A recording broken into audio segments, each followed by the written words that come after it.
मित्रांनो, काय तुमचेही चालण-फिरण गुडघ्यांच्या दुख्यामुळे बंद झालं आहे? गठियाच्या समस्यामुळे तुम्हीही बऱ्याच काळापासून त्रस्त असाल किंवा गुडघ्यामध्ये ग्रीस कमी झालं असेल आणि गुडघ्यामध्ये कट-कट असा आवाज येऊ लागला असेल, तुमच्या पिंडऱ्या खूप जास्त दुखत असतील आणि रात्री झोपताना पायांमध्ये क्रॅम्प्स येत असतील, डोकेदुखीच्या समस्यामुळे तुम्ही नेहमी त्रस्त राहत असाल, सकाळी उठल्याबरोबरच डोक्यात खूप दुखत असेल, तर आजचा हा खास व्हिडिओ फक्त तुमच्यासाठी आहे. कारण मित्रांनो, आजच्या या व्हिडिओमध्ये मी तुमच्या सोबत एक पॉवरफुल देशी नुस्खा शेअर करणार आहे, ज्याचा वापर केल्यानंतर तुम्हाला कधीही अगदी 80 वर्षपर्यंत गुडघ्यामध्ये वेदना होणार नाहीत आणि पिंडऱ्यांमध्येही कधी वेदनाची तक्रार राहणार नाही. फाटलेल्या टाचाची प्रत्येक प्रकारची समस्या दूर होईल.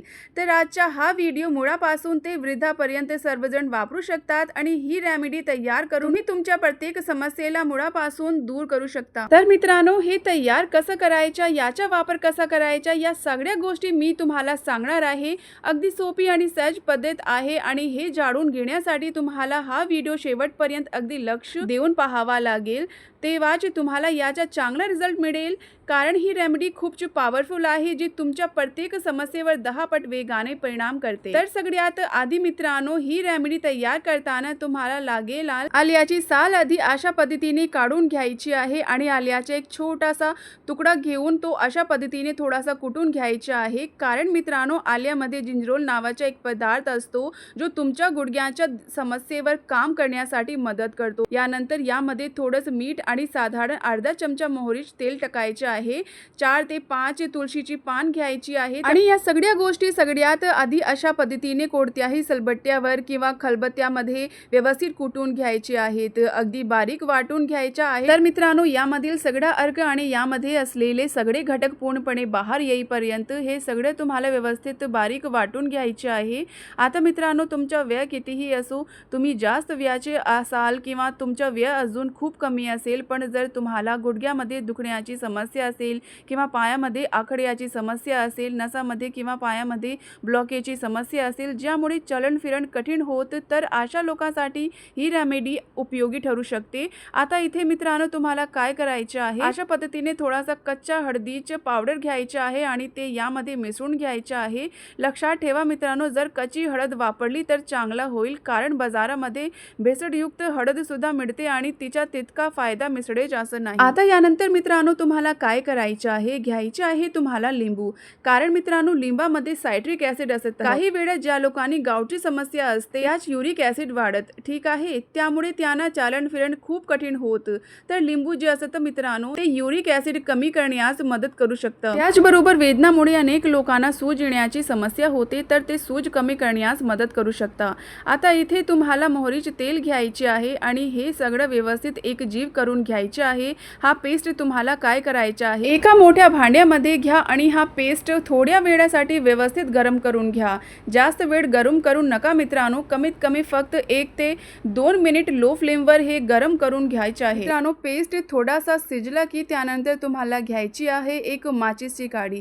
आता माचीसची काडीचा काय फायदा होईल मित्रांनो, तर माचीसच्या काडीमध्ये जो मसाला असतो त्यामध्ये फॉस्फरसची चांगली मात्रा असते. ज्या लोकांच्या गुडघ्यामधील ग्रीस कमी होण्याची समस्या झाली आहे, गुडघ्यामधून कटकट असा आवाज येतो, ग्रीस कमी होण्याच्या समस्येचा अर्थ म्हणजे त्याच्या गुडघ्यामधील चिकटपणा कमी झाला आहे, तर हा जो फॉस्फरस असतो तो जेव्हा आपण तेलामध्ये गरम करतो तेव्हा त्यामध्ये जितका काही फॉस्फरस असेल तो तेलामध्ये येतो आणि जेव्हा हे तुम्ही गुडघ्यावर अप्लाय करता, तुमच्या गुडघ्याच्या वर लावता, तेव्हा फॉस्फरस तेलाच्या माध्यमातून तुमच्या गुडघ्याच्या आत जातो, ज्यामुळे तुम्हाला गावची समस्या होणार नाही, ज्यामुळे तुमच्या गुडघ्यामधून कटकट असा आवाज येणार नाही. आणि जर तुमच्या गुडघ्यामध्ये ग्रीस तयार होऊन बंद झाला असेल किंवा ग्रीस पूर्णपणे संपला असेल, तर हळूहळू ग्रीस पुन्हा तयार होण्यास सुरुवात होईल. म्हणूनच तुम्हाला इथे माचीसच्या कढाईचा वापर नक्की करायचा आहे. तर मित्रांनो, आता हे व्यवस्थित शिजवून घेतल्यानंतर ते थंड होऊ द्या. यानंतर यामध्ये जे लिंबू आपण ठेवले होत ना,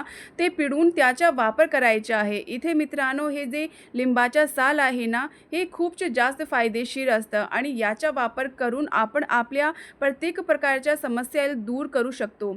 कारण मित्रांनो, जस्ट मी तुम्हाला सांगितली की यामध्ये सायट्रिक ॲसिड असतं, जे तुमच्या गुडघ्याची सूज आणि वेदना खूप वेगाने कमी करेल. अशा प्रकारे लिंबाच्या मदतीने तुम्हाला हे तेल व्यवस्थित गुडघ्यावर सगळ्यात आधी आपल्या करून घ्यायची आहे. यानंतर अशा प्रकारे गुडघ्यावर जिथे कुठे तुम्हाला दुखण्याची समस्या आहे, गुडघ्याच्या ज्या कोणत्या बाजूला, किंवा जर तुम्हाला अर्थरायटिसची समस्या असेल किंवा तुमच्या गुडघ्यामधील ग्रीस संपला असेल, तर अशा प्रकारे एखाद्या कपड्याने, कोरड्या कपड्याने बांधून घ्या आणि याला हवा लागून देऊ नका. कारण जेव्हा गुडघ्यामध्ये दुखत आणि त्यावर थंड हवा लागते, तेव्हा दुखण आणखी वेगाने वाढायला लागते. त्याचबरोबर मित्रांनो, गुडघ्यावर कधीही खूप जोराने प्रेशर देऊन मसाज अजिबात करू नका. अगदी हलक्या हाताने तुम्हाला मसाज करायची आहे आणि कपडा कमीत कमी 15 ते 20 मिनिट बांधून असाच ठेवायचा आहे. आता मित्रांनो, आपली टाचाची पाळी येते. अनेक वेळा मित्रांनो, आपल्या ज्या टाच असतात त्या खूप जास्त दुखायला लागतात. अनेक लोकांना तर जमिनीवर पाय सुद्धा ठेवता येत नाही. टाचा इतक्या जास्त दुखत किंवा फाटलेल्या टाचाची समस्या असते, ज्यामुळे चढण्या फिरण्यातही समस्या येऊ लागते. तर इथे तुम्हाला काय करायचे आहे, अशा पद्धतीने तुम्हाला हे तेल घ्यायची आहे आणि अशा पद्धतीने तुम्हाला हलक्या हाताने पायावर अप्लाय करायचे आहे. खूप साऱ्या महिला दिवसभर काम करतात मित्रांनो, त्यानंतर त्याच्या अनेक वेळा अशा प्रकारे जॉईंट्स होतात. हाताच्या बोटामध्ये खूप जास्त दुखायला लागतात. कधी हाताची मनगट सुद्धा खूप दुखायला लागतात. तर ज्या लोकांना अशा प्रकारे बोटांच्या भागामध्ये दुखत, या जॉईंट्स मध्ये किंवा त्याच्या मनगटामध्ये दुखत, तर तुम्हाला हलक्या हाताने अशा प्रकारे या तेलाचा वापर करून मसाज करायची आहे आणि अशा प्रकारे हातांची थोड्या वेळासाठी तुम्हाला एक्सरसाइज करायची आहे. याचा फायदा असा होतो मित्रांनो, की आपल्या हातांचे जे ब्लड सर्क्युलेशन आहे ते खूप वेगाने चालायला लागतं, ज्यामुळे बोटांच्या जॉईंट्स मधील दुखण कमी होते. तर हे काम तुम्ही नक्की करा.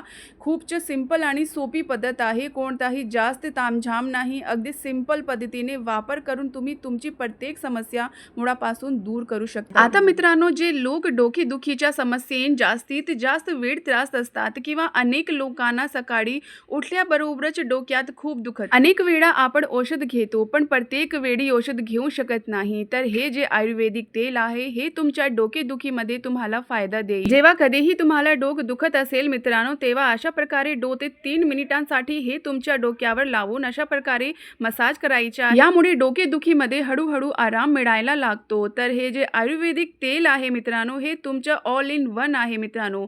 आणि जी आणखी चांगली गोष्ट आहे ती म्हणजे मुलापासून ते वृद्धापर्यंत प्रत्येक जण वापरू शकतो. मित्रांनो, अंबिका तडका चॅनलचे सदस्य होण्यासाठी चॅनलला आत्ताच सबस्क्राईब करा, जेणेकरून येणारा असा कोणताही युजफुल व्हिडिओ तुमच्याकडून मिस होणार नाही. हा व्हिडिओ बाकी लोकांसोबतही जरूर शेअर करा. स्वस्थ रहा, मस्त रहा. हर हर महादेव.